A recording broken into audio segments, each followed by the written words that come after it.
Hi, and welcome to Thought for the Week from Chabad of Wimbledon. This week's Parsha is Parshas Emor, and the Torah portion starts off, Vayomer Hashem el Moshe, God said to Moshe, Emor el HaKohanim b'nei Aharon, speak to the priests, the sons of Aharon, who was Moses' brother, Ve'amarta aleihem lenefesh lo yitama be'amav, and say to them that the priests were not permitted to become ritually impure.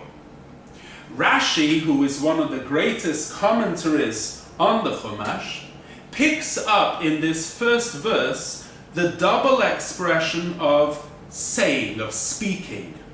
Let's just read the verse again. God said to Moshe, Emor, which is the name of the Sedra, speak to the priests and say to them.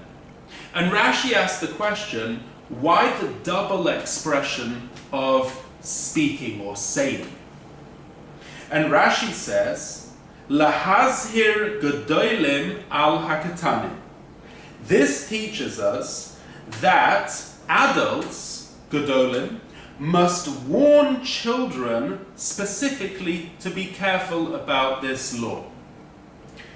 There is a fascinating passage in the Talmud, in Tractate Yevamos, page 114a. And there the Talmud tells us that in fact there are three places in which the Torah goes out of its way and specifically instructs adults to warn children not to do something. What are those three places? Number one, dam. Dam is blood. Now, in Egypt and in those cultures, people actually used to drink blood. And the Torah goes out of its way and it tells that adults must warn children not to consume blood. The second occasion is shkotzin. Shkotzin means abominable creeping creatures, creepy crawlers.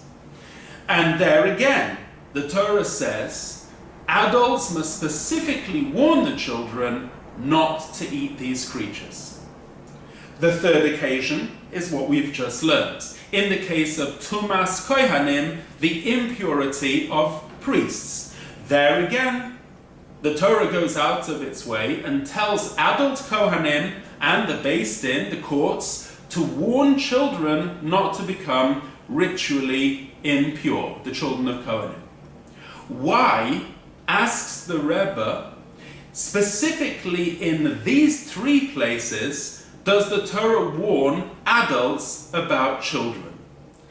And in Igrois Kodesh, in the Rebbe's letters, volume 1, page 119, there is a beautiful letter from the Rebbe why specifically in these three places a warning is given, and the Rebbe brings out a wonderful teaching about chinuch, about education of children. And he says the following. Take blood. A person would only consume blood if they were sunken in their own desires. And consequently, a mechanech, an educator, might think, if I'm dealing with a child who is sunken in their own taivas, in their own desires and passions, I won't be successful. No, comes along the Torah and says, specifically there, get the adult to work on the child. Educate the child. You'll be successful, even if the child is sunken in their own desires. Another example is shkotzin, abominable creeping creatures.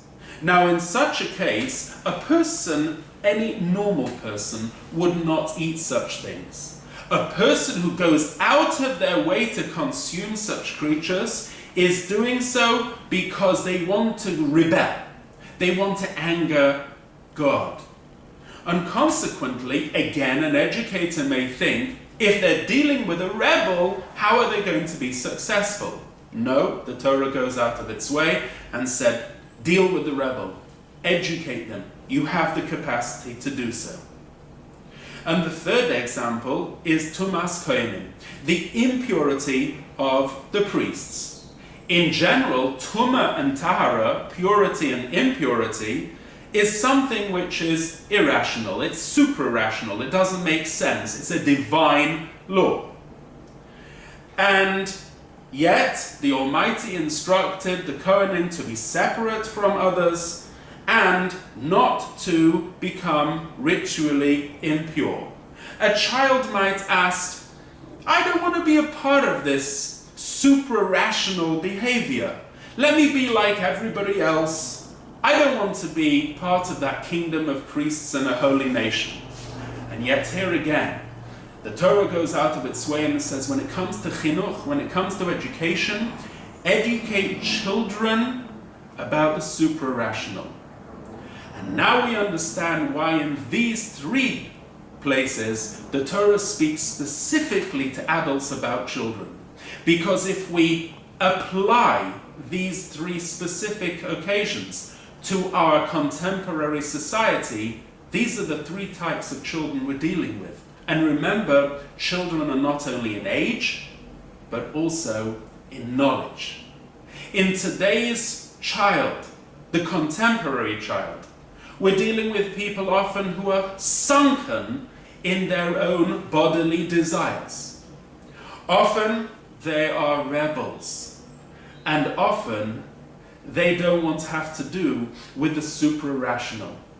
And the Torah, which Torah means teaching and instruction, tells us that in those three instances we have a specific koach, power, which the Torah empowers an educator to go out and to arouse the quintessential essence of the Jew, which is a spark of godliness within, and to bring that out and to allow the child, whichever circumstance they find themselves in, to rise above the nature and to rise into above nature, into the divine.